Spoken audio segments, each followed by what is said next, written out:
And we're live. Welcome to another Fortean Words. This week we are doing Loch Ness, and we have a guest this week. How do you want us to refer to you? Just call me Ian. We'll just Good call evening, you everyone. Ian. Okay then. Right then. So, if I share that, so if you can you automatically see that? Because I don't know how this works because I can't see it. So you should be able to see my OBS window, which means then I can do the slideshow. So can you see that? Oh, you've got a slideshow for GIF as well. Yeah, Ian's made us a slideshow and everything. This is uber professional tonight. No expense spared tonight, so the mystery of Loch Ness.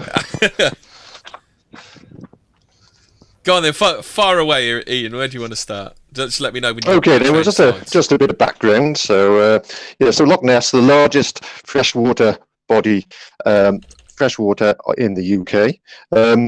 Over the years, it's had reportings of sightings of a mysterious creature.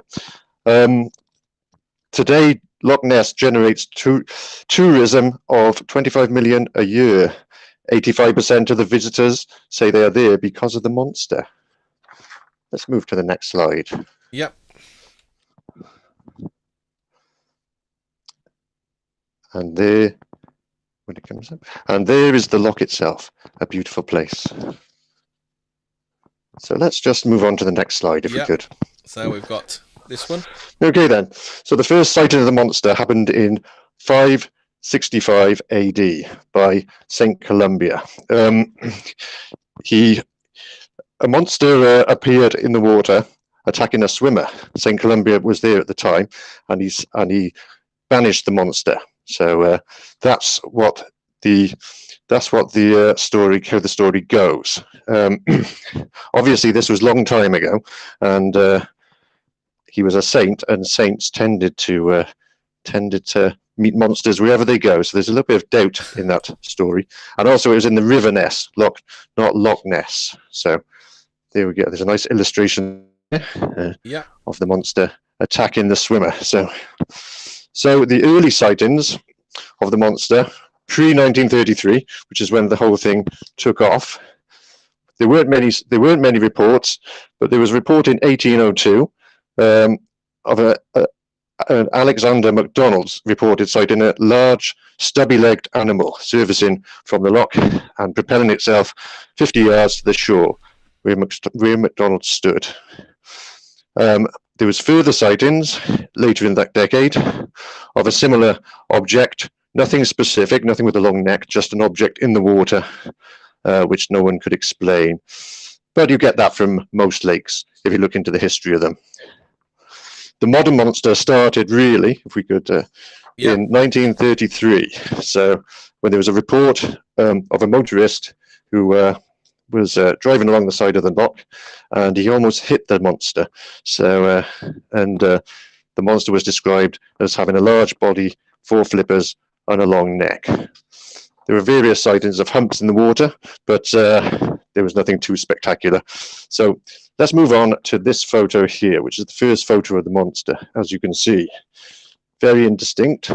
And if you look closely at that image, you can probably see a double take of a Labrador dog. If you look closely, can we see that? Yep, I'll put the two eyes. side the comparison. Yeah, so it's obviously a double exposure with that, but obviously there is something there. Looks like a back and a flipper. There's been no real explanation of that part of the part of the picture, but if you look closely, you can see a kind of a shadow under it, which suggests it's sort of a flat object and probably not physical itself, not a biological animal. Looks to me like some kind of sheet of wood or something. What do you think of that yourselves? It's quite hard to say. Does it say. scare you? What do you think to it, Hobbit?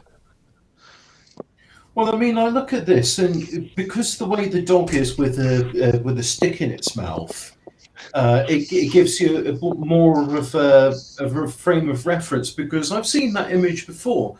I always thought it was something rippling under the surface, eel-like. Yeah, or it's been suggested there's a diving swan as well, the swan's neck, and you can see the back of the swans there. But again, it's so unclear that it could be anything. But is it a monster, though? That's the question. Mm. Yes, will we ever find out?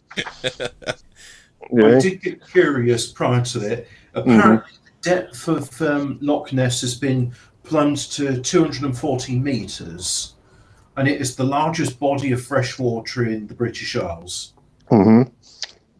Yes, you could fit the Eiffel Tower into the loch itself, and also you could fit the whole population of the world as well. So so it shows there must be room in there for something mysterious. But anyway, let's see what mysterious things are to come. Let's see the next slide. What's next? This one, man on his motorbike. That's correct. Yeah. Okay.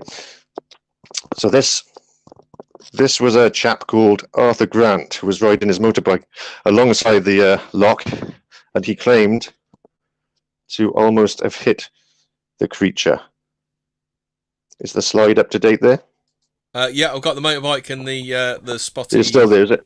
I'm a little bit spotty behind. I still got the dog on the. On yeah, the you will screen. lag behind. You're probably best off using the screen share in Jitsi. Okay, so and this is really where the where the typical description of the monster comes from. This sighting, long neck, large body, 4 flippers, and tail. It's been suggested that he'd actually seen a seal, or he has been known to be a bit of a prankster as well, and he could have fabricated the whole thing. So he did do a sketch himself of it. If you can move to the next slide there. No, I haven't got that one. I've got all You haven't got it, of oh, that's okay. It's okay. So, whoops. If you go backward. Yeah, that one. So back to that. Yeah. Yeah. Back to the So what do you motorbike. think? Do you think he did hit the monster on his motorbike, or did he make it up? Was he I drunk? suppose it depends how popular it was at the time. I mean, was it something that people regularly talked about? Yeah, well, it was the early 30s, a depressing time. So a story such as a monster living in a lake in UK would be a bit of relief for the users. Wasn't long after the Wall Street crash. Funny things were going on in Germany at the time, so yeah, readers welcomed this kind of story, and it was making front page news at the time. So anyway, I suppose if you're going to go for I suppose if you're going to go for like a law of averages, I mean, not every single lake has a Nessie story, does it? It's only like one particular lake that has a Nessie story, so it's not like a thing that everybody does, is it? No, there's a lot of Nessie stories of different lakes, and some of them quite famous as well. There's another lake in Scotland, Loch Morar, not far from Scotland, that's had reports of a monster. Lake Champlain in America, that's got a very popular monster, and there's also a very famous photo associated with that as well, which is similar to the Loch Ness photos we see. Yes, and also Lake Okanagan in Canada. Yes. There's also one in Sweden, Russia. You get them all over the world. So Loch Ness isn't unique, but it's just the most popular for this kind of myth. So that's what we have there. But Ireland is interesting because they don't have big lakes, but there's many monster stories that come from there. So if you look into the subject, you will see that there's more than just this. So yes, if we can. So anyway, this was when the monster was picking up momentum in the media, and they were latching on to this as their sort of light relief story. So it was becoming quite famous at this point. So if we can move forward a slide. Right. Okay. So because it was becoming so famous, the Daily Mail then they got this guy, a guy called Marmaduke Wetherell, to go to the loch and investigate the monster and hopefully catch it. He was a big game hunter, and if you look at his photo there, bit of a head case as well. He looks like a bit of a mad lad, doesn't he? Would you lend money? Would you lend money to him, or let him drive your car? No, I wouldn't. But anyway, his theory is with a monkey. So yes. What's that, Hobbit? He does look intense. Yeah. He was intense. And what we'll do is move forward a slide. So yeah. Okay then. So yeah. So Weatherall went to the loch, and within hours of being there, he found a footprint on the shore of the loch, supposedly made by the monster. So he took photos of it, measured it, made a cast of it, and sent it to the Natural History Museum. So it didn't take him long to get some evidence. And then if we can go forward a slide, we can look at this one. So that's what he saw. Well, that's not a plesiosaur, is it? That looks more like a... If you're going to go by the dinosaur thing, it looks more like a brontosaur print, doesn't it? Yes, and also the monster. The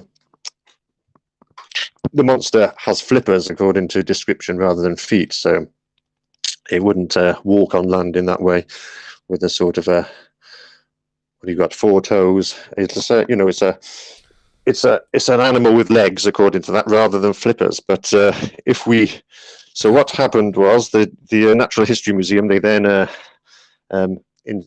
analysed the cast, and if we go forward a slide, after their investigation into it, they found it to be a hippo footprint rather than a prehistoric dinosaur. So you reckon old Montague had an ashtray like that one then, do you? Is that what he's saying? What that was, he was a big game hunter, so obviously he would have had these kind of trophies in his possession.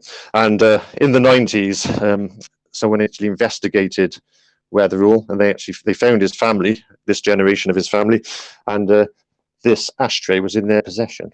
So that actual ashtray belonged to him. Okay, that's well, it was So they found his is an heirloom of their family. So and if you go to the next slide, we'll just see what we have here. So there you can see the footprint, the ashtray, and the overlay. So it's quite obvious that he used that, did it himself, and was a fraud, basically. So after that, the Daily Mail weren't happy, and they fired him. So he wasn't happy either. So so that was that. So no solid evidence as yet, and he was one of the first sort of pranksters to be involved. So if we just go forward a slide there. Yep, this is the one that pretty much everyone's seen, isn't it? This one. Yeah, so obviously this is one of the most, well, it is the most famous picture. This made front page news of the. If you go to the next slide, you'll see what sort of front page headline was going on in those days. Nothing about the coronavirus, just monsters and that. But if you look at the actual picture itself, you can see, if you look at it closely, you can see the waves are quite big compared to the actual object, which suggests it's not that big. And what the newspapers did was crop the image so that it did look bigger. So obviously it'd be a better story.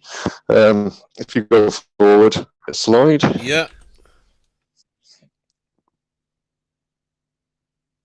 So this is the original print of that was discovered, and as you can see, the object was very small. So if you saw that, you'd probably be able to get some scale out of it, wouldn't you? If you knew enough about the loch. Exactly. Yes, and it was judged to be about 1 or 2 feet tall by experts at the time. But even so, no one could still really explain this photo properly. Well, it does kind of look like someone's hand, doesn't it? I think the head looks like sort of, hand, but there's a bit of a it does look like a hand, but obviously there's a bit behind it. It does get quite thick towards the elbow, which suggests it's something else. It was taken by a surgeon as well, and it was in 1934. It was taken by a surgeon, so it was a reliable a reliable source. It wasn't like Weatherall, who was a bit of a joker. So, and that's another thing. When you get obviously, when you get something like a photo like this, you need to look at the who took it, what their background is, and that can give you a bit of an indication whether it's genuine or not. So it was looking good at the moment, and even this photo with it small, it's weird. It looks smaller than the other. It still is some kind of unknown animal in the water. So that's what that is. If you go forward, go to the next slide, please. And we can just do a comparison of the two photos. The one on the left would be the one that the papers would use, and the one on the right is the original. And you can see the difference in terms of size there. So what do you think of that? Do you think that's a real monster? Could have been a baby, actually, as it's so small, isn't it? Yeah, it's tiny, isn't it? Yeah. Hobbit? It's a miniature plesiosaur. Plesiosaur. You know those. It's a baby. It's a babby one. It's a babby one. Yeah. So obviously the main monster had a baby, and there it is. So I thought it was a plesiosaur, wasn't it? A plesiosaur, yes, yeah, which is what they generally say it is, don't they? Yeah, that fits the long neck description. Long neck, small head, large body tails, and 4 flippers. So basically, there was an investigation into this into the 90s, and it turned out, again, it was Marmaduke Weatherall was behind this. If you go to if you go to the next slide there. So he'd got himself onto a grift then, had he? He'd realised. Yeah, because he had the ump with the Daily Mail because they sacked him, and actually there's another photo. This is the second photo of the of that series, but again, it's not very clear what it is. If it is the same object, obviously it's moved and could be diving there. So it could have moved, but again, is that in Loch Ness? You can't tell, can we? So. And it's very not very clear as well. So that is the second in that series. So if you just go forward a slide, please. And there we go. And that's how Weatherall did it. So he got his son to make a model of a monster, and then his son put that on a toy submarine. So that's the device he used there to come up with that image. And as you can see, 12 inches high. So it wasn't very big after all. To be fair, he wasted a lot of time making such a complex model because all you can see is the silhouette. It's good it was a silhouette, isn't it? Yeah. So. That's another thing about that photo. There's no detail, so it could be, it could be real, could be not. I suppose if it did have eyes and a nose and all that, then it might have not have been as good a picture, and might have been more obvious that it was a fake. So this was done by, so Weatherall's son did this, and they knew the surgeon who took the photo, and they knew that if he put the photo forward, then it would be a reliable witness, and Weatherall wouldn't be connected with the monster. If you go to the next slide. Yeah. And let's have a look. And there you go. That's how easy it was to fake the photo.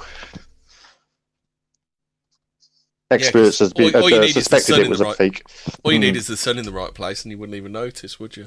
Exactly. Or an old black and white camera, which doesn't show as much detail. So they weren't. And dark conditions would come up with that image. But so there we are. That's how easy it is to fake. Experts had suspected a fake, but no one could actually prove it until the story had unfolded. So did they actually find the submarine at his place then after he died then, or something like that? No. They said they heard the water bailiff coming, and they trod on the submarine. So he wouldn't see it, and that went to the bottom of the loch, so they couldn't see what he was doing. So that's, and that took 60 years. That photo was in circulation for 60 years in various magazines, books on the subject, and it's always the one that people look at and think, yes, that's the monster. And in the end, it was just a model. So it's a shame. Yeah, it's that one. It's that one and the later one, isn't it? Which we'll get to, I'm sure, quite shortly. Yeah, if you go to the next slide, you'll just see again. There's a still. That was in 1993. This article, so it's still was newsworthy all those years later. So if that's a clockwork, then how did they get it back? What do you mean? How did they get it back? What, out of the water? Yeah, how did they get the sub back? Mechanism. I think they just left it in there and it sank, or they heard someone coming, so they trod on the model and just so the person come in wouldn't suspect they were up to anything, just out for a walk. So it's probably at the bottom of the loch to this day. So there we go. And there you go. That article there outlines it. As you can see, the photos there. Weatherall on the left, the surgeon in the middle, and Weatherall's son on the end. He was a bit younger when he made it, and I think he died shortly after telling this story. So there we go. A deathbed confession. Died in disgrace.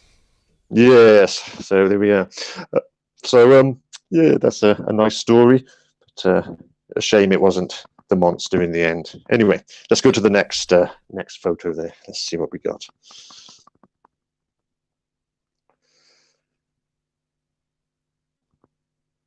That one looks like a killer whale to me.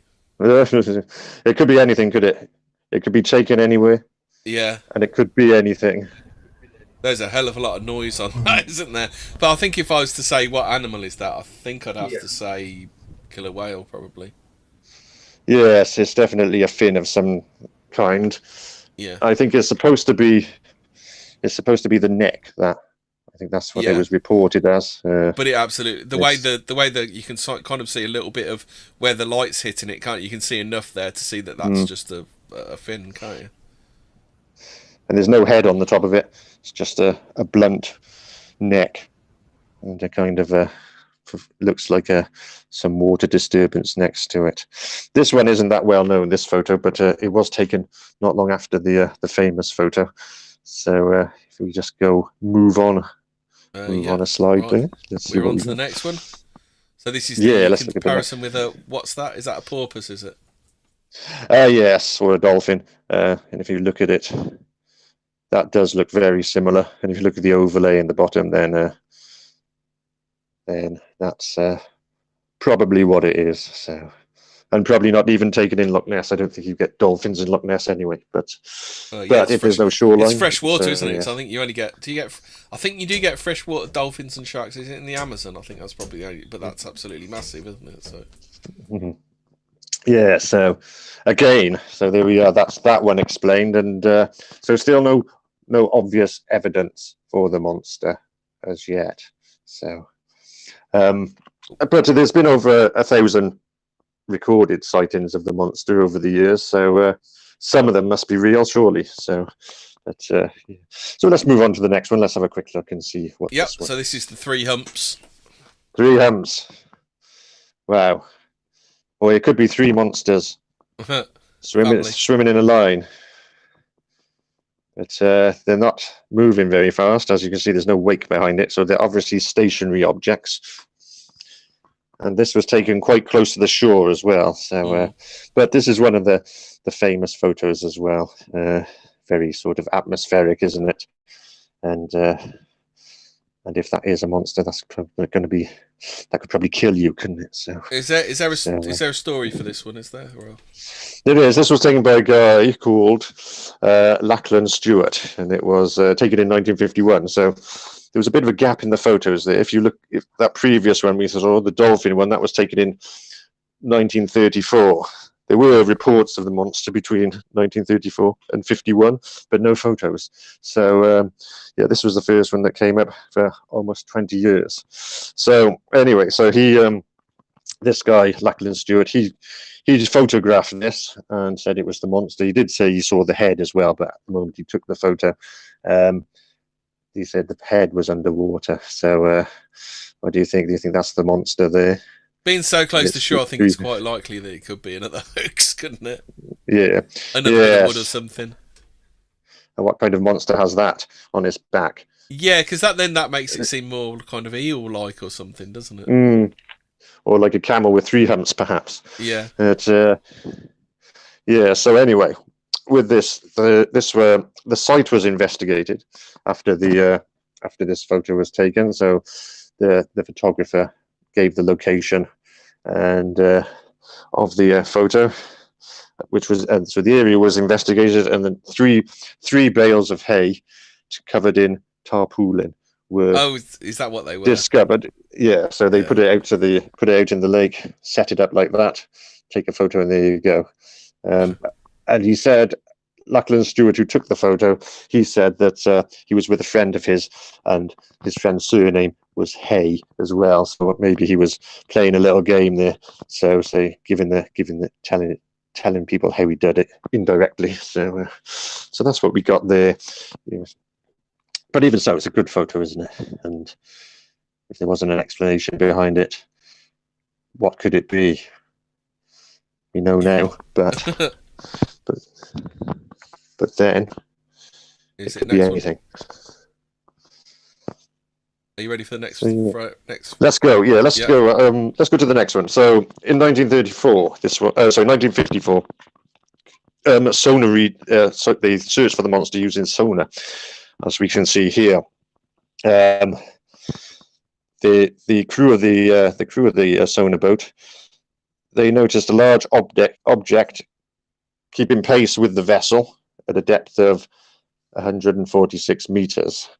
So there's no explanation for this. Sonar, because of the shape of the loch, sonar can act funny though, and sonar can rebound off the sides of the loch, come back into the sonar field, and give a reading of a large object.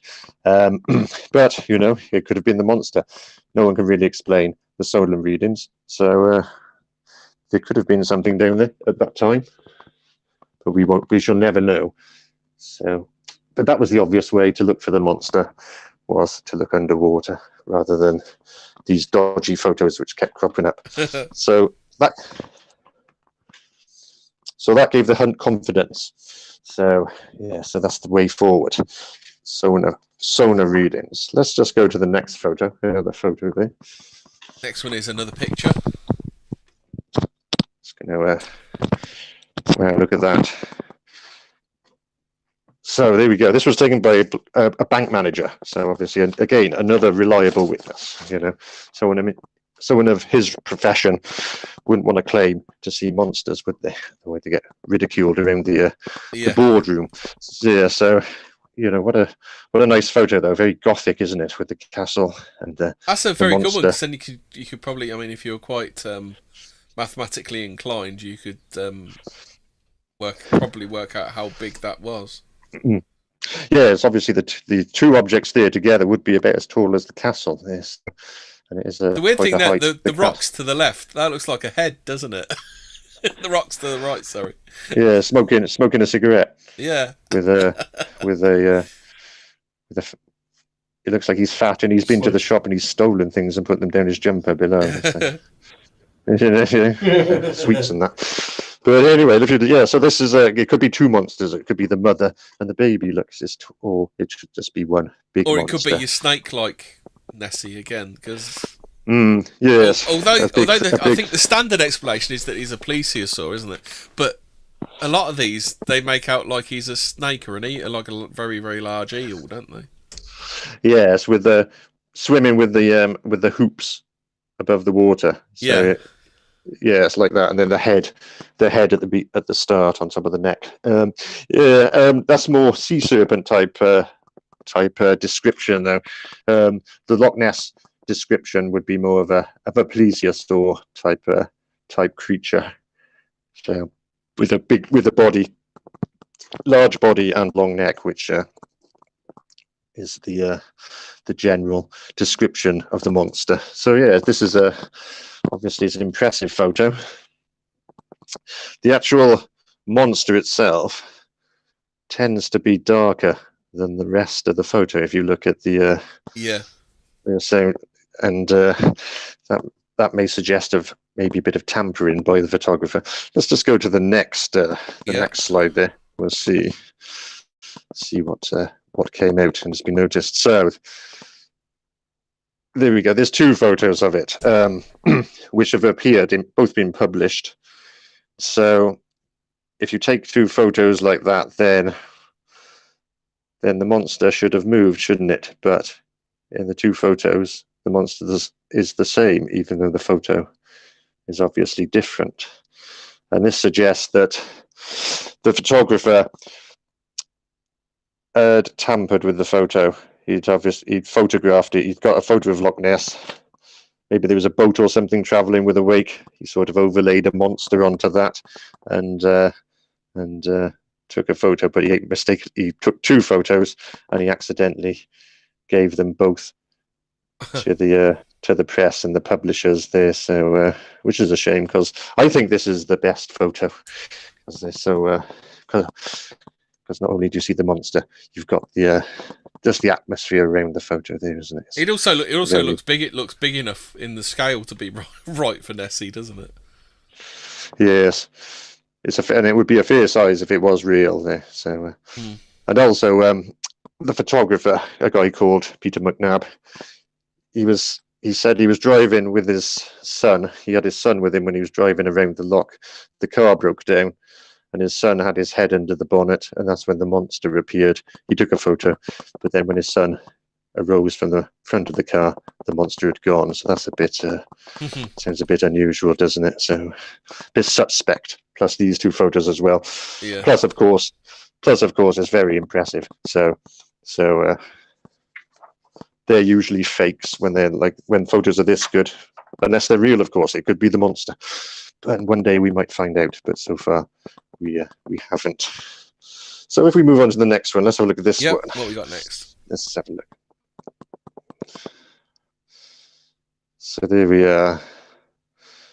This was taken by a guy who owned a fishery, and he did an expedition by himself to Loch Ness, partly to publicise for publicity for his business.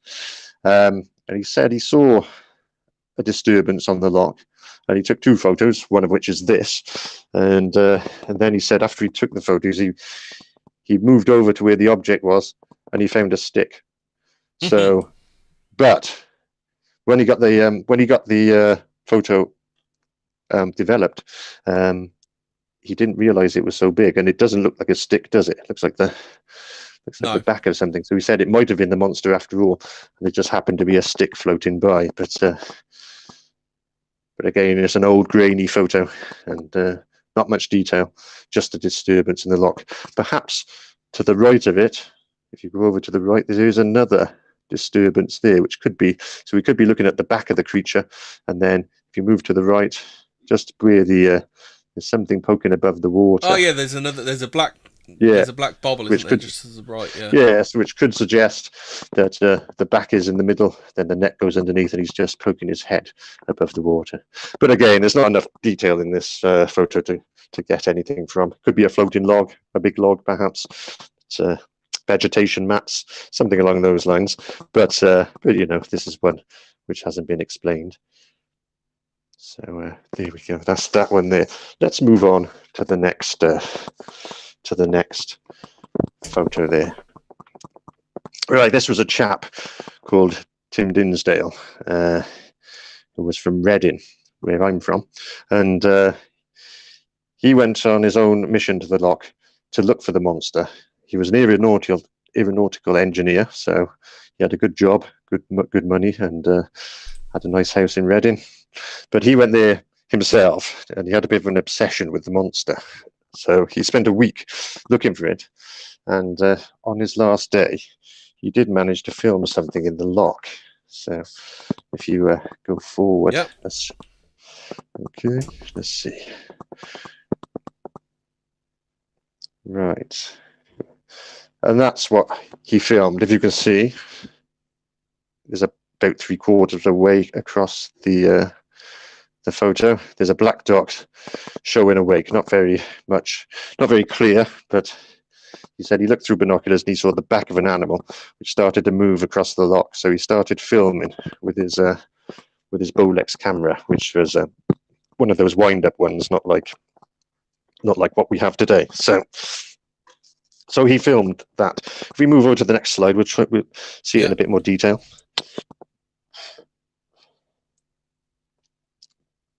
And there we go.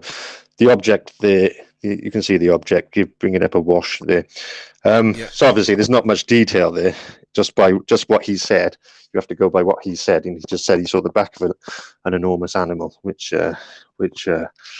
he filmed.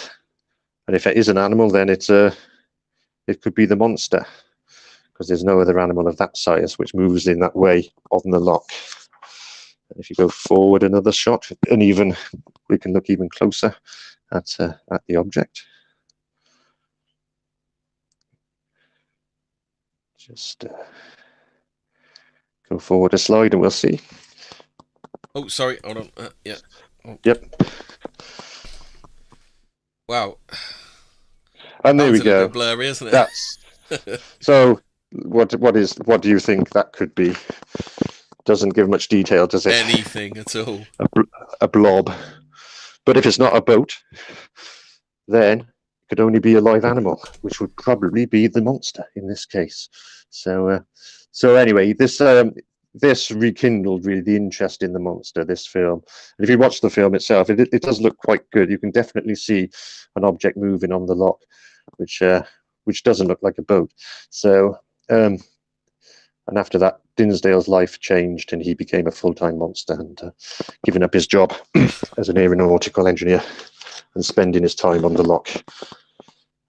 He spent about, I think it was 1987, he retired or he died, and he never repeated this again. He never saw the monster again. He spent so much time on the loch, and he could never film anything again. Scotland, like that. Yeah. Now, if you go to the next slide. Yeah, I don't know.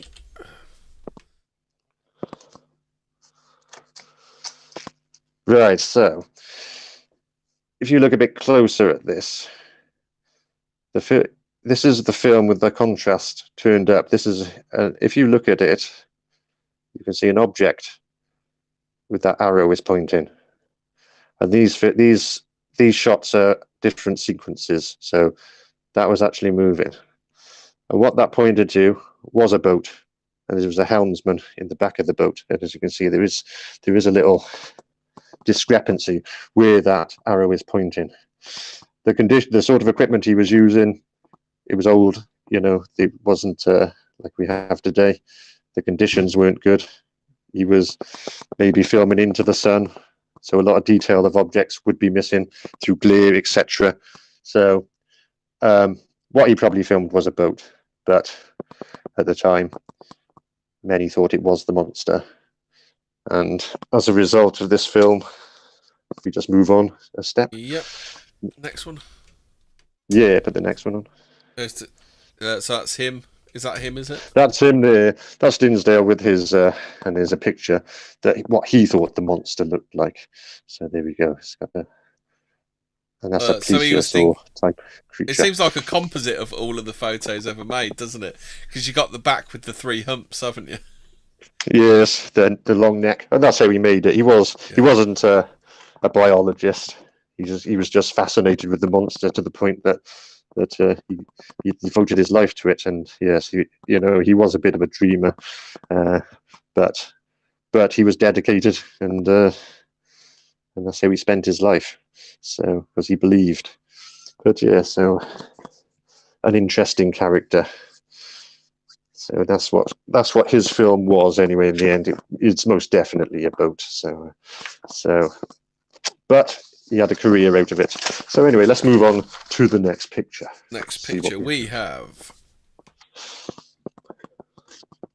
What's this one then? Look at that.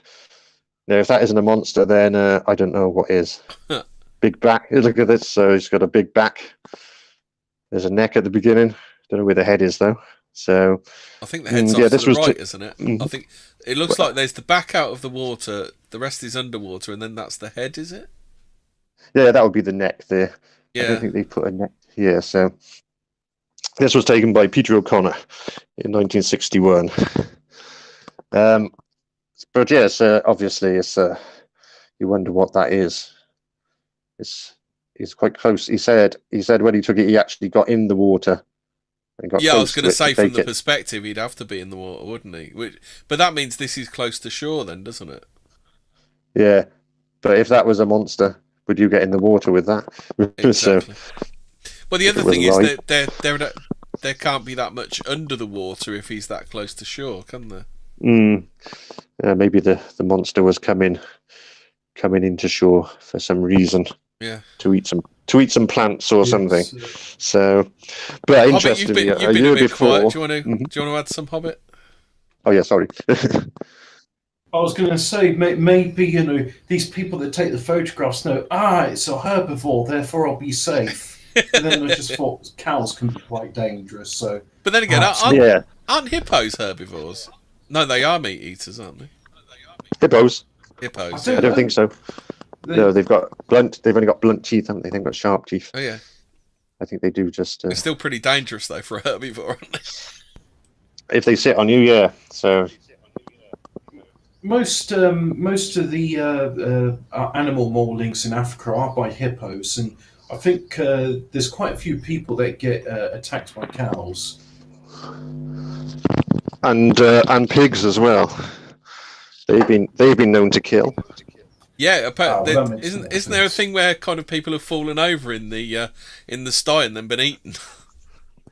That bit does happen, and also if you kill someone and want to get rid of the body, then give it to pigs because they'll eat everything, bones and all. Yeah. The evidence will be gone completely. So that's one to remember. So if you ever If you want to go into a bit of true crime, there was that woman that was she kidnapped by a couple of Asian men and put up for ransom, and they never did find her, but they owned a pig farm, didn't they? yeah, so that's probably where she went. So, Yeah. And wild boars, of course, which is a kind of pig. Yeah. They can kill you. So animals are dangerous. So assuming a herbivore Mhm. isn't going to kill you is probably a bit of a daft thing to do, isn't it? Yeah, it could crush you instead. So. Yeah. But but anyway, Peter O'Connor took this, and again, it's interestingly, a year before he took this photo, he organised an expedition of expedition for about 16 people with machine guns and harpoons and various weapons to kill the monster. So obviously, he had a bit of an interest in the Loch anyway. So yeah, this photo, I would think, is a fake. It has to be. Yeah, it's kind of like because the neck looks too short, doesn't it's it? reminiscent of. I'm just thinking to myself, it looks like an upturned boat, but then what's the bit at the end? That's not a rudder. That'll be a branch of some kind. He would have fashioned a neck from some kind of wood and arranged it in such a way. This show's making me more skeptical now. This is unbecoming of me. Why did you believe it? Did you believe in the monster? I preferred it when I was ignorant. I hadn't seen any I'd only seen the classic photos of it. Yeah, no, I mean, having watching this, it's disabusing me of my notions that the Loch is a prehistoric lake which survived the Ice Age, and that's why you got these dinosaurs in it, the plesiosaurs. Yeah, there are some films where that happens, but there's not enough food in the Loch anyway to sustain a population of plesiosaurs. But we'll look at that a bit later when we look at what the culprit could be. So anyway, if you look at the back there, look at the shape of the back. Oh, yeah. If we just make a mental image of that, if we just go on to the next photo. And there we go. It was probably a canoe he used to to make the back of the photo, to make the back of the monster there. And as I said, it was probably some kind of branch or thick piece of wood of some kind that he used for the neck. And with his history as well, his history of association with Loch Ness, doing things like trying to kill the monster, then you're pretty much sure that is a fake. So anyway, does anyone believe that photo was real? No, I don't think we have I did put before you we off? saw the canoe. Well, now it's only real in my mind.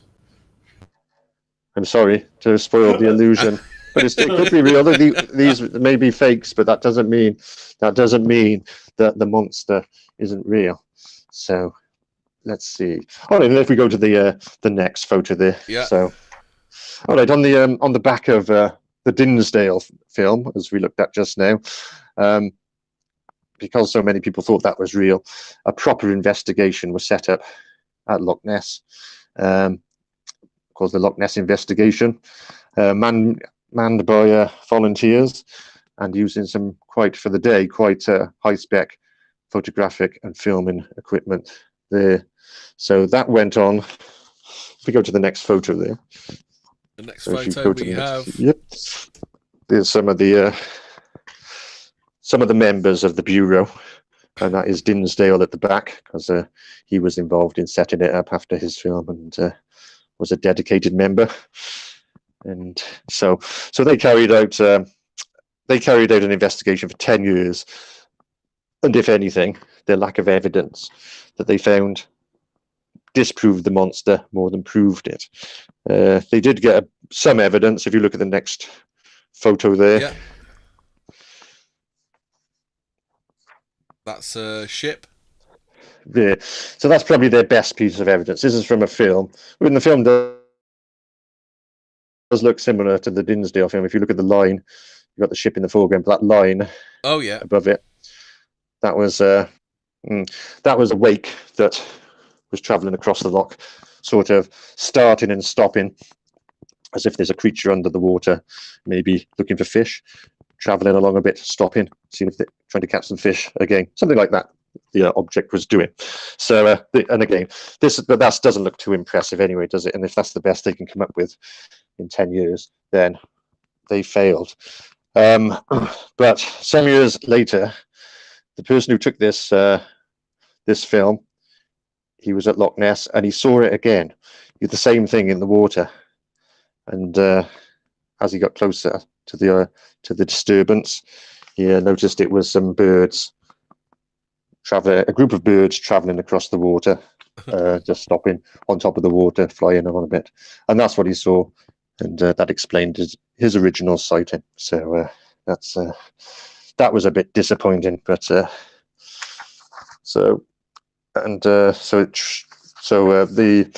Bureau disbanded in the early 70s. They did carry out investigations into Loch Morar, which is near Loch, not too far from Loch Ness.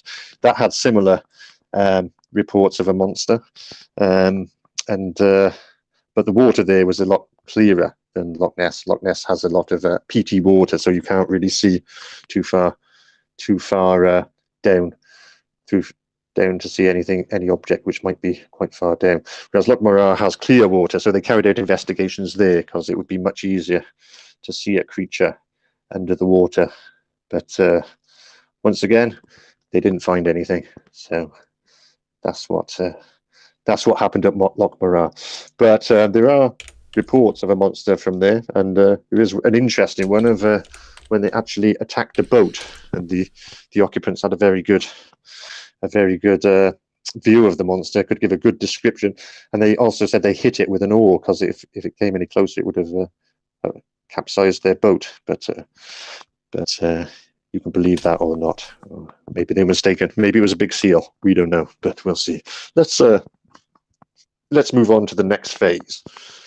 Yep. Right. Hold on a sec. There we go. We're up. Right. This guy. This is a guy called Frank Searle who arrived at the Loch in 1969. He looks rather roguish, doesn't he? Yes, and he actually, he was. He looks a bit dodgy. He actually only had one leg as well. So, but yeah, he was out to capture photos of the monster, and he did. So if we just go to the next photo, let's see him in action. Here he comes, and there he is. I'm Batman. Stood there. Stood there in action. He looks a bit like ready to go. It looks like he should be in like a Saturday afternoon matinee film, doesn't he? Yes, or something, or a porn film. Yeah, got that look about him. So, yeah, so he was there for over 10 years, looking to photograph the monster, living in a caravan. If we go to the next slide there, let's see him there in his caravan,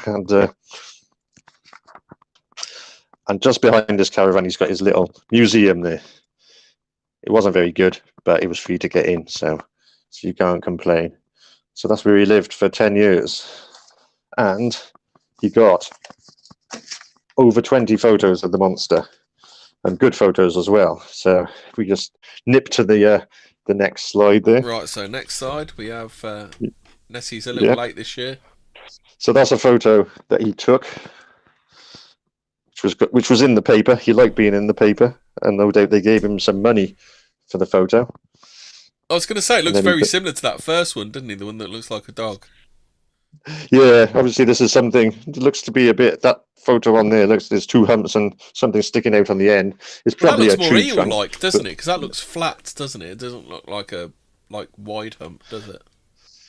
No, it's difficult to make out really, but there's two humps and what could be a tail at the end. It looks like a log actually, and I think that's actually what it was. But it does look like a good photo, and there hadn't been anything decent photo-wise for a while. So so that got into the paper, and he got a bit of money for that. So let's look at the next photos that he took, which are from his book that he wrote. There we are. Look at that. That's good, isn't it? There's one of the long neck on the left there. Then a close-up of the hump. He must have been close to the monster to get that one.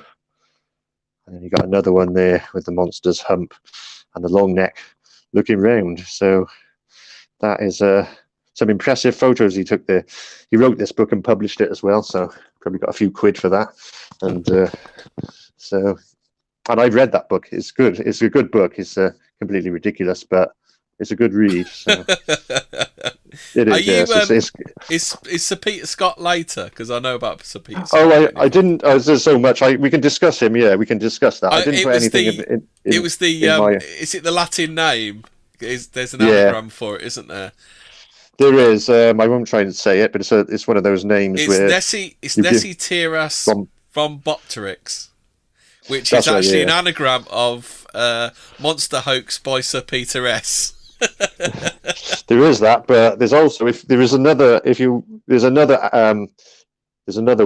sentence you can come up with out of it, which is something like the monster is real, something like that, something along those lines. Okay. I have to Google that, but but yes, it's interesting to do. Is it those yes things, both pics are monsters? What did you say? I think there's one. Yes, both pics are monsters. That's P-I-X. Right. That's right. Yeah. That's right. Yeah, he was a respected naturalist, or not naturalist, isn't it? Yeah, not one of those people that plays. Yeah, not a naturist. Yeah, with it all out. Yeah, no, it's he was a respected naturalist, and he was involved in Loch Ness. Whether he said he believed it, but he might have just been saying that for a laugh. But we'll never know because he's dead. So. That was so if we go to the next photo, let's have a look. That looks like a floating bit of tree. I think look at that. So there you go. There's the back and the long neck, and he's got the head under the water and probably a fish or something he's just about to eat. He's fishing there, I would say. So there again, that's one of Frank Searle's photos. So it looks pretty motionless, but again, It's definitely a long-necked something, isn't it? Could be an elephant. I bet you still with us. An elephant with an extra long trunk. I was going to say it does look like an elephant. I mean, it's got the shape of the brow on all that. It's got the hair on it as well, because it elephant? looks hairy, doesn't it, that one? Could be a mammoth. Yeah. So there's a double mystery animal there. Is that the woke take, and Nessie is really a mammoth? Yeah. What is hidden in the lake of Ness? Yeah. Loch Ness, there we go. Yes. Yep.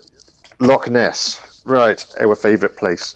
So there's that one. If we go into the next one, we've got another photo that Frank took. I do like him. There was a film about him as well on Channel 5. That looks a little bit fake to me. Look at that. His gob's hanging open as well. Yeah. Going in for a fish, isn't he, there? But I think this around the back of the monster, I think, was a barrel of some kind of beer barrel. He made that himself. Yeah, that one looks fake. I think they have to be kind of silhouette-y and kind of quite far away, don't they, to not look too fake.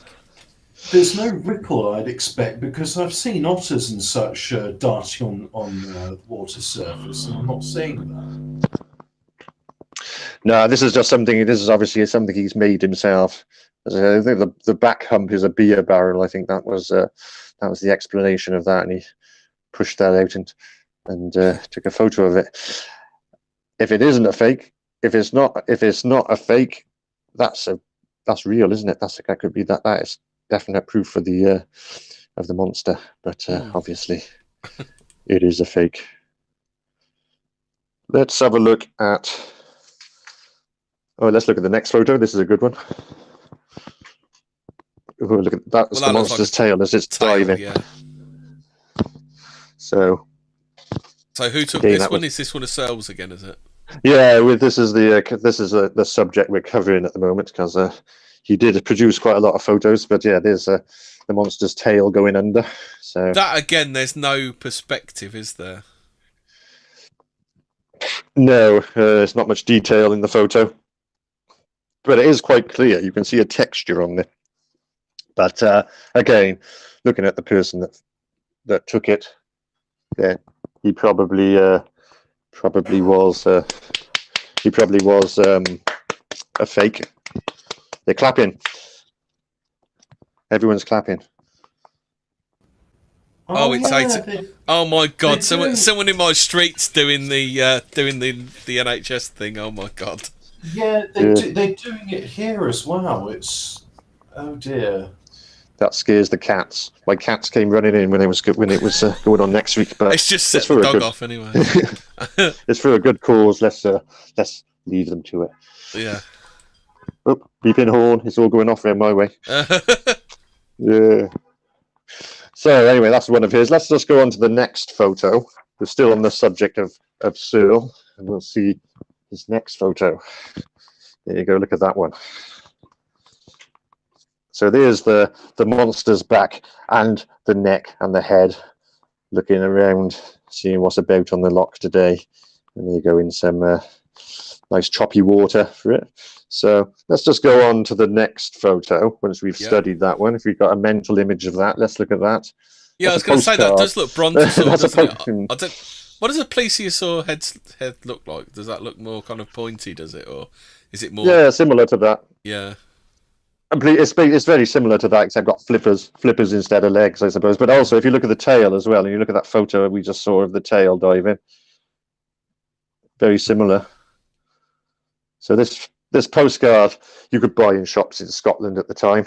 And if you wanna move forward a slide, let's quickly see. Looks very familiar, doesn't it? There we go. So he obviously had some scissors and glue at home, and composed those last two photos we saw. He composed those himself. So he wasn't really very popular amongst the serious monster hunters around the loch, and they hated his guts basically. And one night they fell out, and apparently he firebombed their camp. So you had the serious bureau with the volunteers and all the good equipment, trying to Jesus. prove it. And then there was Frank Searle with his fake pictures, selling them to the newspapers, and they tried to put a stop to it and stop his income. And as a result, he tried to firebomb their camp. So I'm guessing that old Searle was he was more of a carny then, was he? Was that his trade? yeah, he was off his head by the sound of it. That's why I like him, though. This is obviously his evidence isn't to be taken seriously. But when you know about the guy and what he was doing and everything, and you knew he has one leg and lived in a caravan by the Loch, you can't help but think this. Well, you do need a good character lubricates a good story, don't they? Mm. Yeah, there was a documentary about him on Channel 5 some years ago as well, which so there we go. And also, no doubt he did a lot of good work for tourism as well with his photos. So yeah, I think this is kind of why the Scottish aren't really that keen to get rid of the Ness. That's why they don't really kick back against the Nessie story, do they? No, of course not. It's good money. So yeah. 25 million a year it generates for the tourist industry. So Blimey, and it's good. There's museums and that there. 25 million pounds. That will buy a lot of Buckfast tonic water. Yeah, you can buy Nessie toys and fridge magnets, of course. When there was the cartoon, do you remember the cartoon series from the 80s, The Family Ness?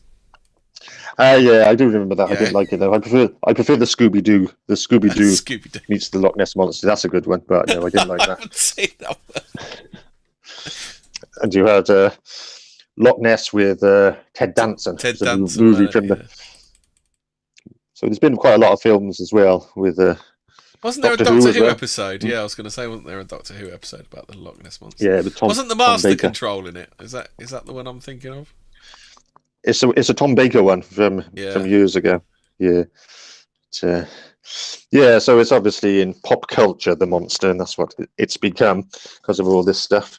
So, and very profitable for the hotels and various places of interest around Loch Ness. So anyway, bear with me one moment. Just going to turn the light on. One moment. Yeah.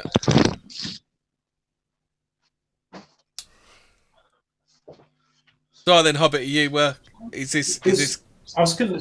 It's disabused me of a lot of my notions. Sometimes I think it's better to have some mystery, but no, it's good to be getting through this because one of the things which once we get towards the end of this is there was nothing talked about the monster until 1933 for hundreds of years, which I find interesting. Yeah, so obviously the St. Columbia one was so long ago, and obviously he was a saint, and that was one of his jobs was to ward off monsters and demons and whatever. So maybe he killed it. He didn't kill it. He made it go away from the swimmer. I don't think he saved the swimmer's life, but yeah. So it was not. There wasn't any proper sightings before 1933. Just a few stories which you can probably find at any lake. Has some kind of, if you look back at the history of the lake, there's often something mentioned about a strange fish or something seen in the lake at some point. So, and it was 1933 when the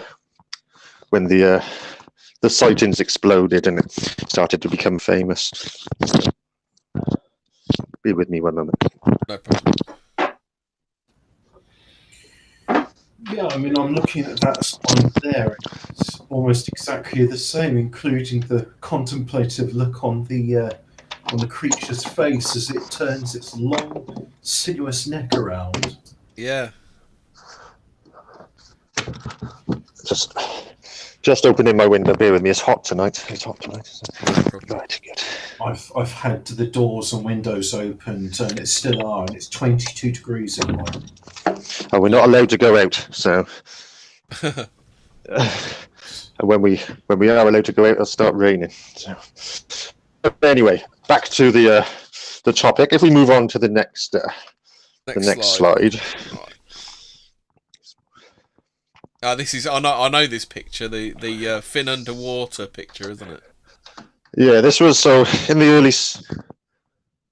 So in the early 70s, a scientific team arrived from America to find the monster using underwater photography, and this was one of the images they got. So they would have a strobe light and a camera would go off something like every 10 seconds underwater, and then they review the photos that were taken, and this was one of them. And obviously it's a flipper, and this was what Peter Scott got. He did a painting of the monsters, and he based them on this flipper. Yeah. So and that's where he got his anagram type name for the monster from. But yeah, so it looks a good photo. And the flipper didn't belong to any known animal, and so obviously it was an unknown animal's flipper. And in Loch Ness, there's only one outcome it could be, which is the monster. So if we go on to the next slide. Oops. Yeah. Right. So next one we have. Oh, this is a splodge. Yeah. Let's have a look. Right, now that's the original flipper photo. So the photo we just saw, that's what it looked like originally. That's what it was. And it was computer enhanced, and the people who enhanced it got carried away and made it like it was. But that is what it was originally. Obviously not a flipper, is it? That is a very noisy image. I mean, Loch Ness is, as you say, it's very peaty, and I did look it up. They call it oligotropic, so not much nutrients at all. But maybe I'm jumping the gun ahead, so carry on. Well, that's why the water is so dark as well, because of the peat. So yeah, so obviously that photo is very suspect, and probably just shows the bottom of the lock floor or something like that. But it definitely doesn't show a flipper. So let's just go to the next photo.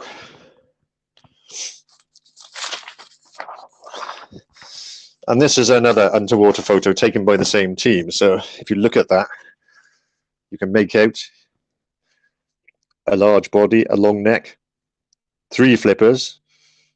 The other flippers obviously on the other side, hidden. Yeah.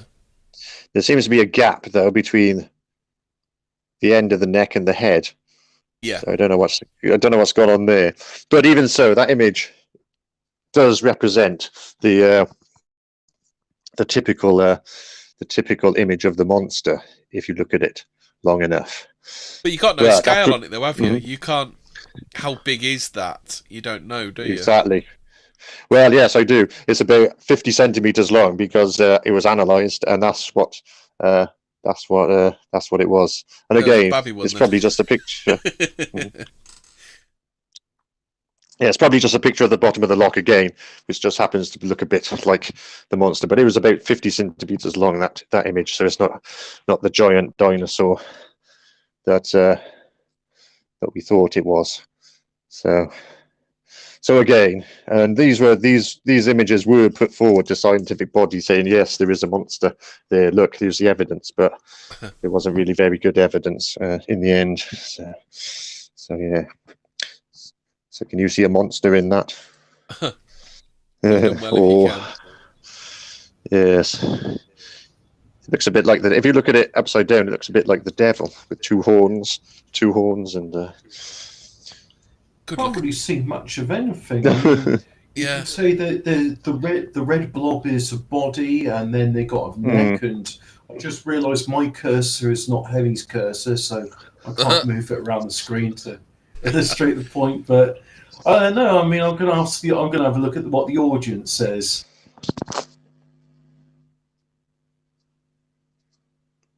Not a lot. Oarfish, yeah. Well, but yeah, that's that one. So again, a disappointing result from something that started quite hopeful. So we can move on to the next image if anyone's got nothing more to say on that one. Let's look at this one. There we go. Look at that. I think I can Can see you a dog see- wearing sunglasses. Can you see a gaping mouth and an eye, perhaps? If you look at it, Is that an old picture of the coronavirus? could be, couldn't it? It could be But just it- about anything, couldn't some it? protuberances. Yeah, again, this was from the same team, the underwater team. That was taken underwater, and the party who took it said, "Look, that's the monster with his mouth open," and I think you it can could be quite easily anything, see really, that's couldn't it? it looks to me like a formation of rocks with a shadow in the middle of it. I think that's what it looks most like to me.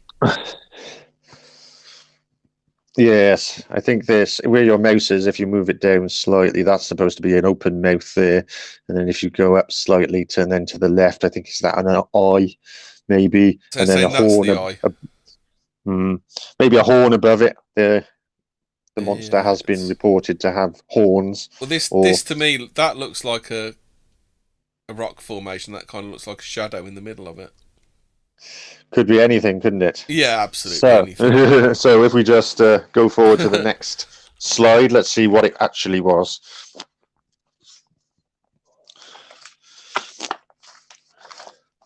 It's like It something was from actually- Jim Henson's Creature Workshop on the right, doesn't it? It is the same object, and that's a tree stump on the bottom of the lock. Oh, is So- it? Right. This is, but you can see where the actual mouth part of the object is supposed to be. That is on there. So it's encrusted with what, barnacles or some sort of growth. No, I think it's just the way the photo is taken, just grainy photo. They actually got that out of the lock as well. The actual tree stump they got out of the lock, which was responsible for that image. So that's what they were called, the Academy of Applied Science, the actual team, and they got those photos, and that's all they got, and they weren't really very good So they got the photos. photos and applied some pseudoscience to it. That was where the applied science was it? The guy who was leading the expedition as well, he actually said that he did actually see the monster properly on the surface, but that's what led to his investigation. But that's his word against yours. He's dead now anyway, so we'll never find out. So let's move forward to the best evidence. The classic. And this, right, and then when I saw this picture as a child, I thought that has to be real. I thought the monster's real because of that, because of this photo. So this was taken in 1977 by a guy called Tony Shields, and it is a very good photo, isn't it? It's obviously there's a long neck, an open mouth, and it does look like a monster. Again, you But can see obviously- the small water, can't you? You can see that it's a small object, can't you? Yeah, I think it's bigger than the Wilson photo, and there's more detail on it. You can see the color, sort of a goldy brown, but you can't. If you look at it, you can't see any ripples. And you think if it was a moving object, it would be ripples round where the neck goes into the into the water. There, there's a shadow as well on this. So but the guy who took it, again, you've got to look into these people's backgrounds. A guy called Tony Shields, who was a wizard. He also photographed a sea serpent in Cornwall, and also an owl. I don't know if you know the Mothman. Do you know the Mothman history? Yeah. Yeah, in Cornwall, there's one called the Owl Man, which is similar. He was involved in that, and some UFO stuff as well. And he was like a general nutter. The guy was. Yeah, go ahead. Yeah, we're on the next one, are we? Let's see. Yeah, I don't think there's anything much more to say about that one. And this was when the monster was really dying, when these things came out. In 1987, here we are. There was a complete sonar sweep of the loch. So just about every part of the loch. I think I remember this one being on the news. Yeah, it was a deep scan. It was called, and I remember seeing this on Tomorrow as well. Yeah. It was sponsored by Volvo, so obviously they were getting their publicity out of it. But it was. Did they find the car at the bottom of the loch? Go ahead. Did they find a car at the bottom of the loch in this one? Then did they? No monsters. We found a car and it starts up perfectly. Here's a car, yes. Yeah. And here's the engine. Yeah. Yeah, and here's the brake horsepower and a reasonable price. So. And look, even the daylight running lights haven't run down the battery. And you can crash into a wall and it won't hurt you. It's just a Volvo. But yeah, there was another expedition with it was a cage, a big cage, which they filled with fish, put to the bottom of the loch. Hopefully the monster would swim in it, and then they closed the cage and they captured the monster. But that was sponsored by a vodka company, so it's a good way. It's a good way to get publicity, things like that. Go looking for the monster. So they literally like got the idea off a Wile E. Coyote on how to trap the Loch Ness monster, did they? Yeah. So there you go. That's what you can do if you want free publicity on the news, is go searching for the monster. Yeah.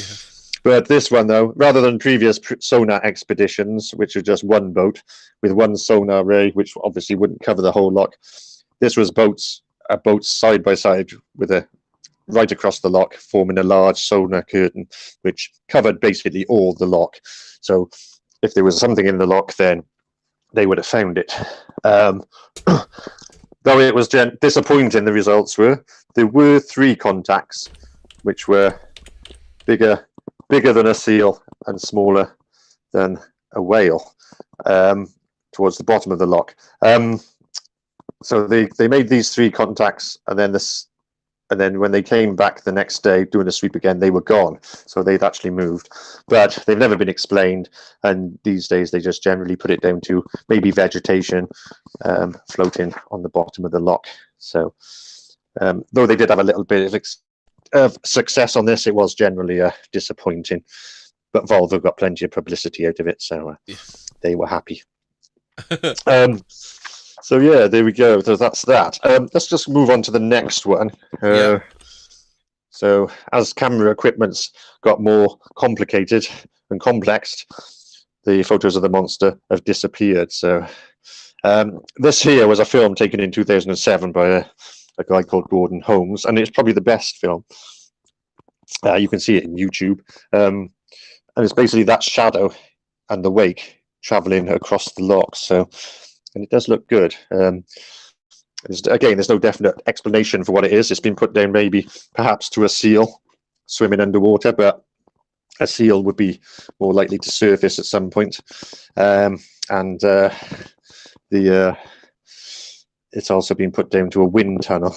So maybe weather conditions have sort of caused that. But I don't see it. If you look at the film, it's definitely something swimming under the water. Yeah.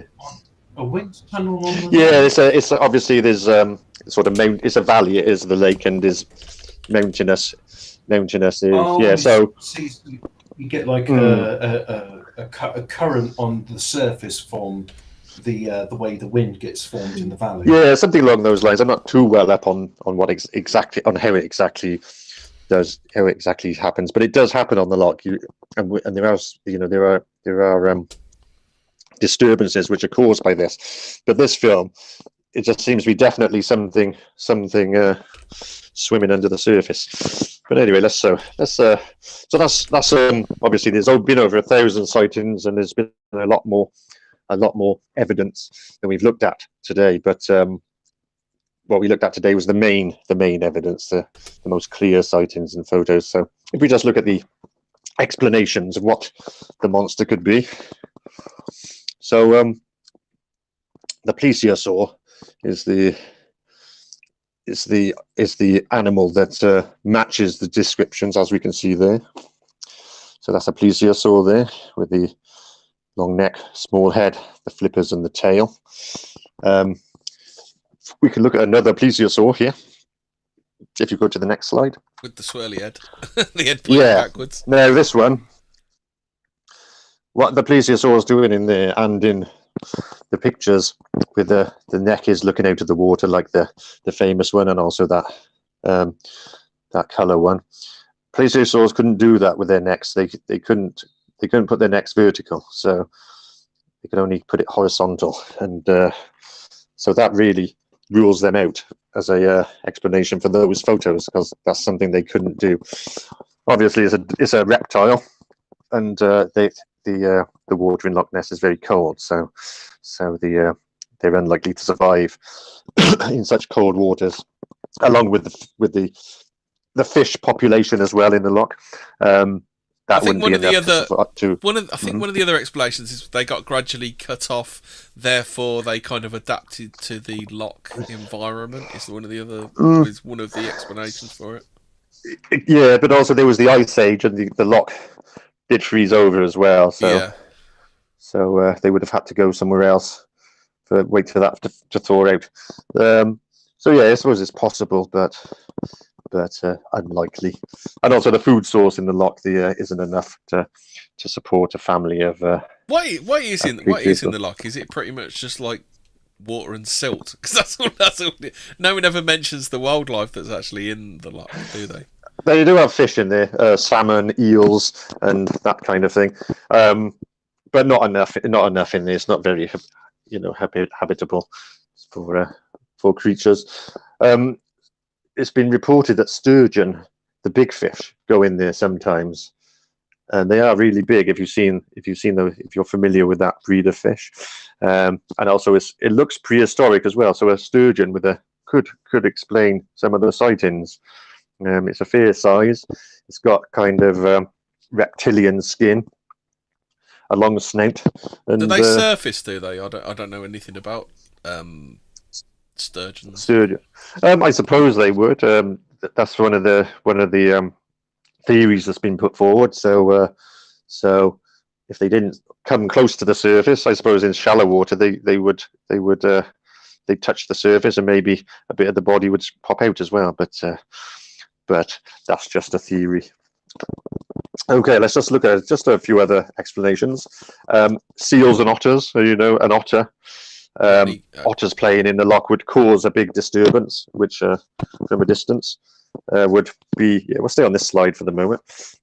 Which would be, from a distance, you think, what's that going on out there? That's mysterious.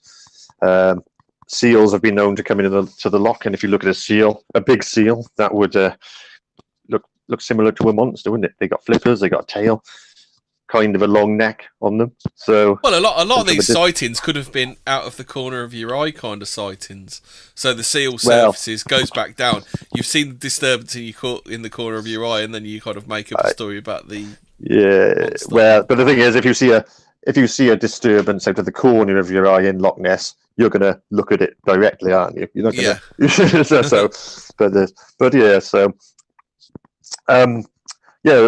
Or there was a photo recently of it was 3 seals swimming in a row, and that did look like a one large creature, but the head was obviously a seal. So there's a couple of explanations. We've also got giant eels, which there's a lot of eels in the loch, and if you get a sterile eel, they don't leave. Normal eels go onto their breeding ground. Sterile eels don't. They stay where they are and just eat, and they do get to a big size. And also, if you look at conger eels as well, the size of those, they are huge. So again, there's something that could explain it. And also, there was a DNA study recently as well carried out in the loch to try and find out what was there, and they said that they discovered giant eel DNA. So there's something that could explain it. Let's go on to the next slide. Just had a quick look at conger eels. They can get up to 26 meters or 20 feet in length. So. So they are. Some of those images that you were showing, I thought that's an eel. That's a giant eel, which in itself is remarkable. Eels do. They tend to swim sideways, though. They don't undulate up and down. They swim from side to side. So an eel wouldn't make it too much of a disturbance on the water. But with conger eels, they're saltwater creatures, and you wouldn't get them in Loch Ness. When if you could see some of the big ones, and they are enormous. So anyway, back onto this.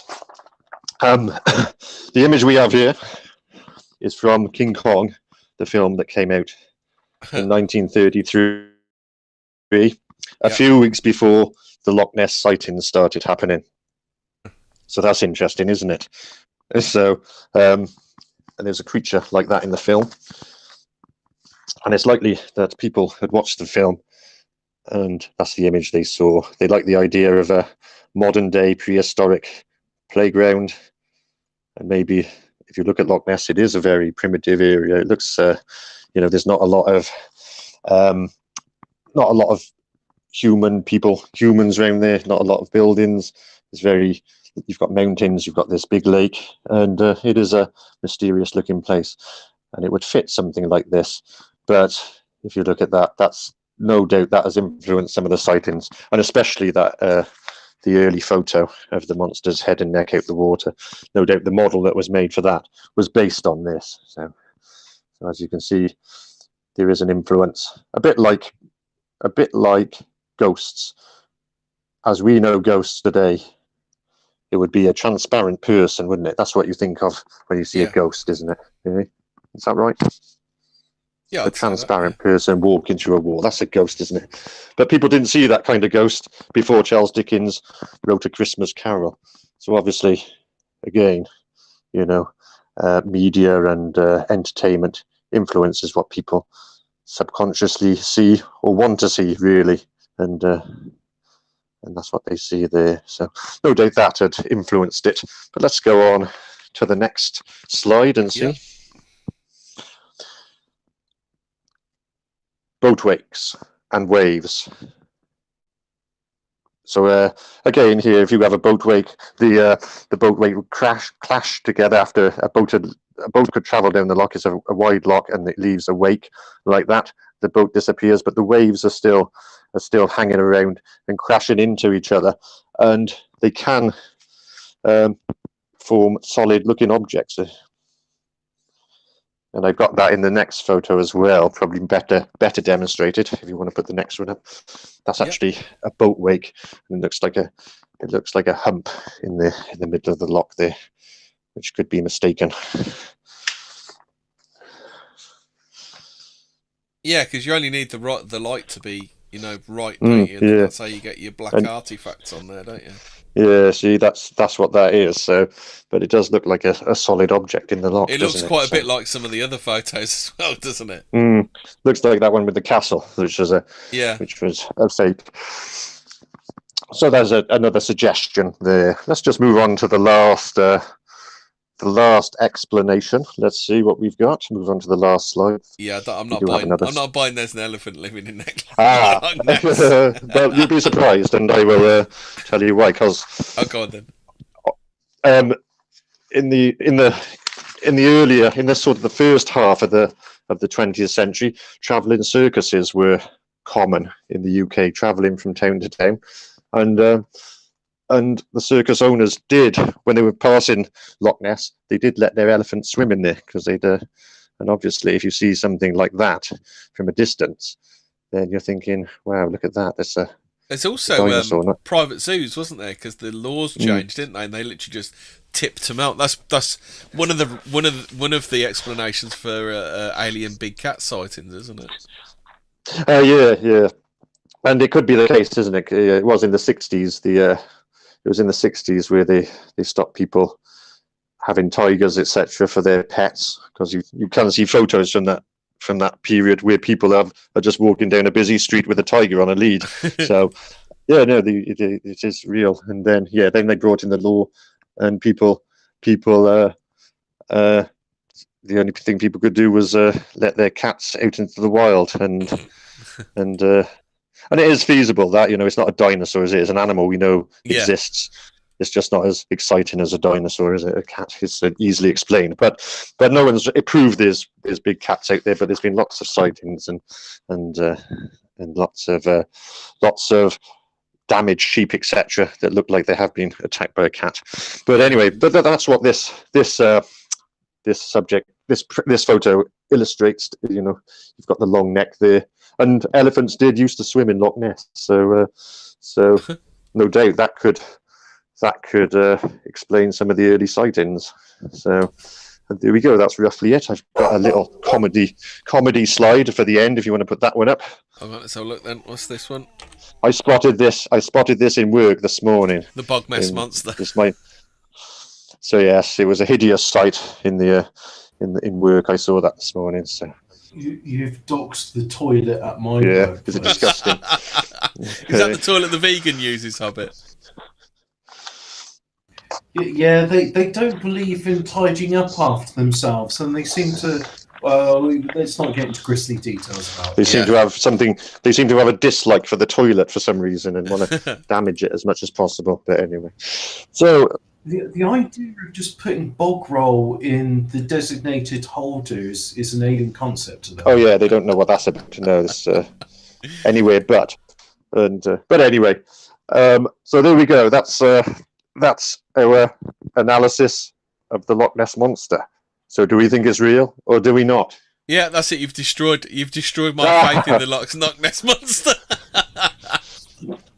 Right. Well, I think we've conclusively disproved in the existence of Nessie, the tourist trap. Show's a wrap. We don't have to do any more episodes of this anymore. There's nothing left to investigate. Yep, there was a mistaken identity and people mucking about. So that's what the monster seems to be.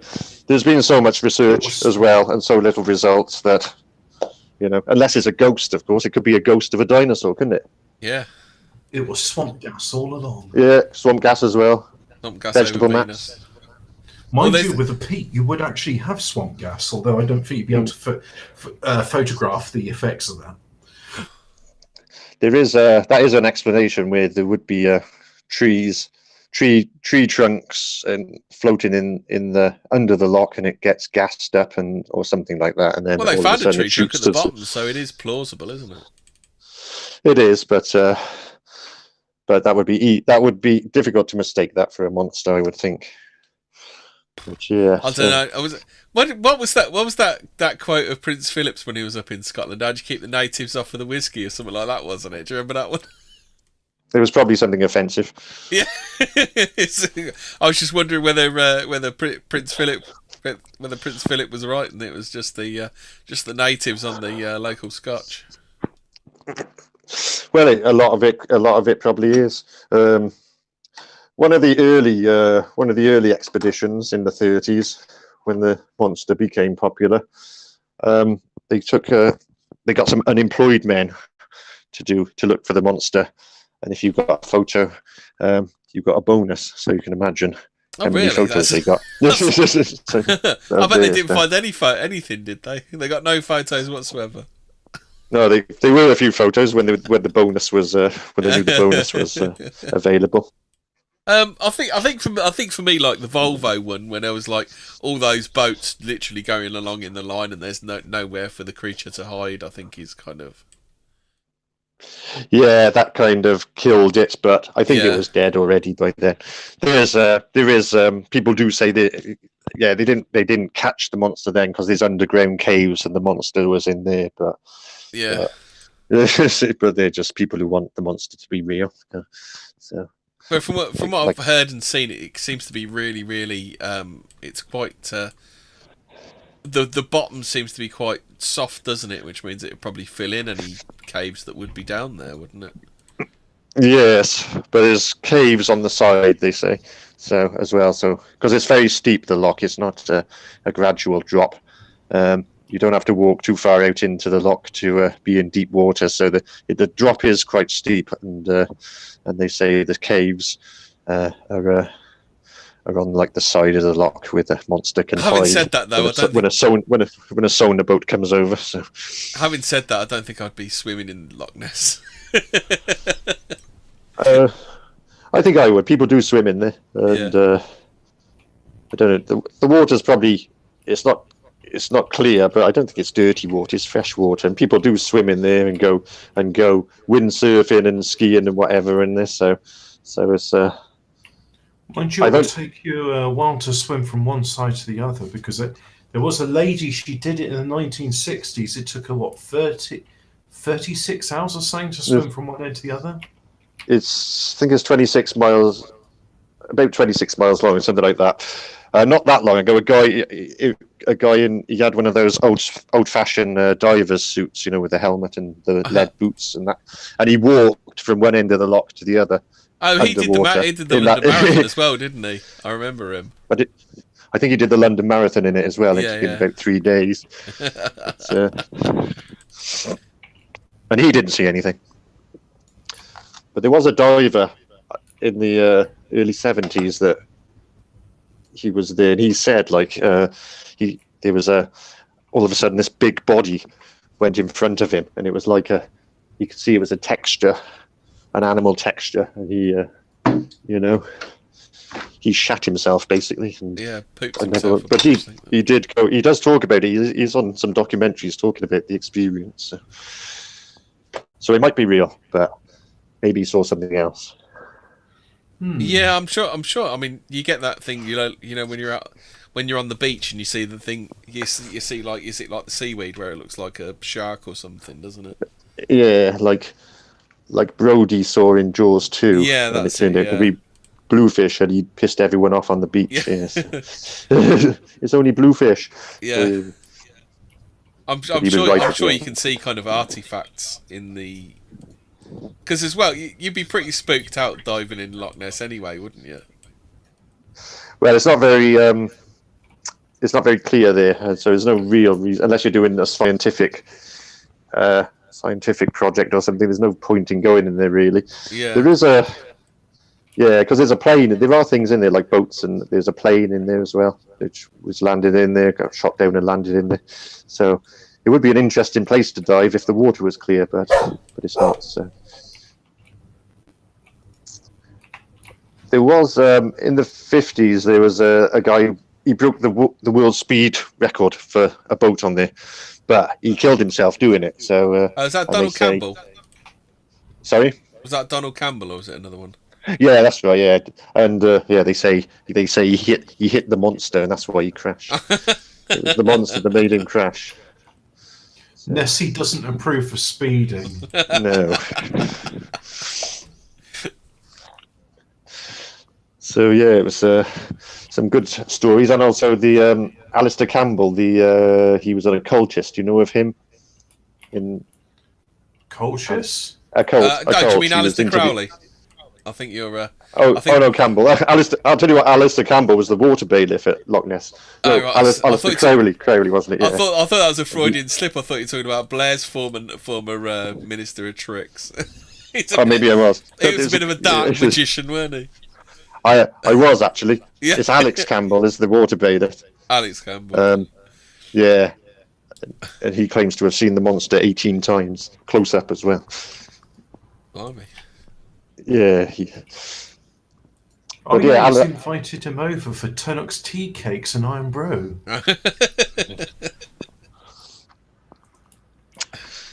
So you're saying about Alistair, because Alistair Crowley owned Loch. Is that the one that he sold to Jimmy Page? Is that Page, yeah. Jimmy Page bought it after him. That's pretty much an episode in itself. What happened there? Because didn't he summon a demon, but he failed to get rid of it or something? So they say. Yeah. So, but he was into all that stuff. So, and no doubt he had something to do with the monster as well. Maybe the monster was the demon that he raised. Well be. Go on then, Hobbit. Give us your theory on Loch Ness.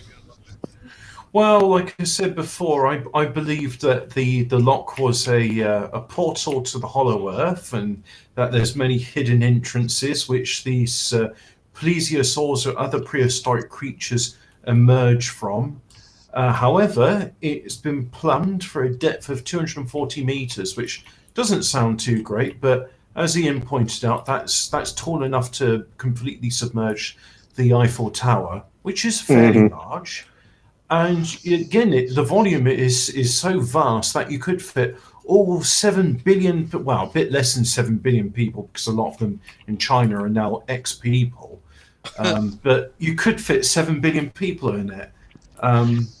So it's a big thing. But again, I'm just thinking to myself, it's the bottom. This is a question I was going to ask then, because I don't know this.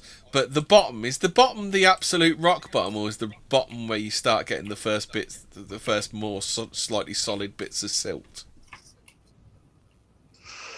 No, I think it is the flat bottom. The flat bottom. So yeah, I think you do hit the bottom. You hit the silt after.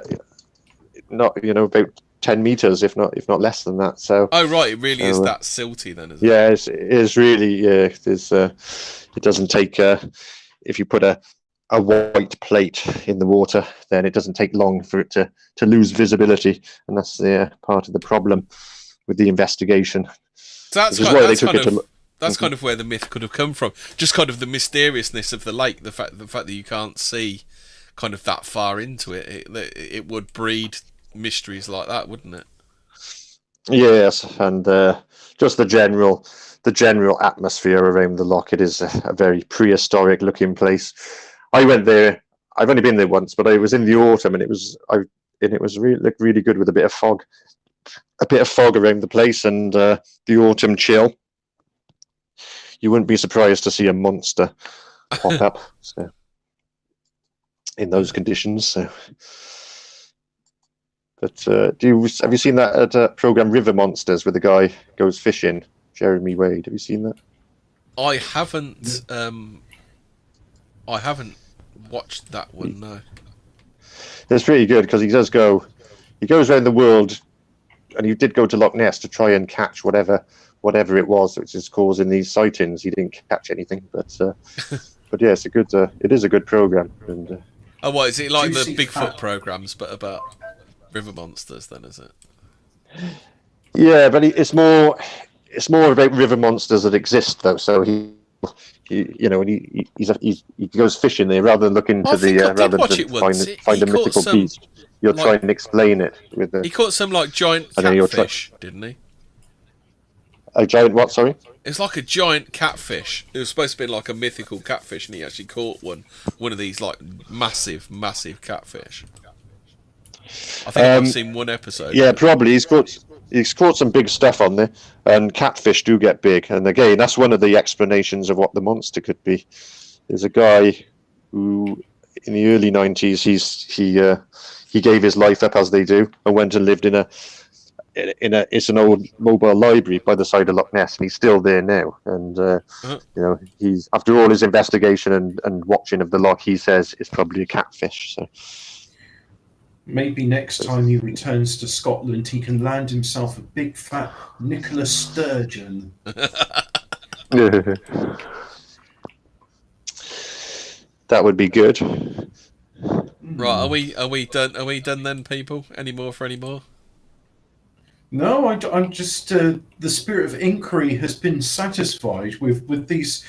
I must say, quite disappointing photographs. I mean, not disappointing in the efforts you put into it, Ian, but rather that the actual evidence itself looks a bit ropey. Well, it is, isn't it? And unless there's a good photo or a good film or even a body, then we've got to take the monster as not being real. Yeah. So on that disappointing note, we are done. One of the few 14 words we've actually solved the mystery. I hope everybody enjoyed the new theme tune. Yeah, made by Hobbit. Yeah, it was very good. Right, so I shall put this stream to bed. Night all.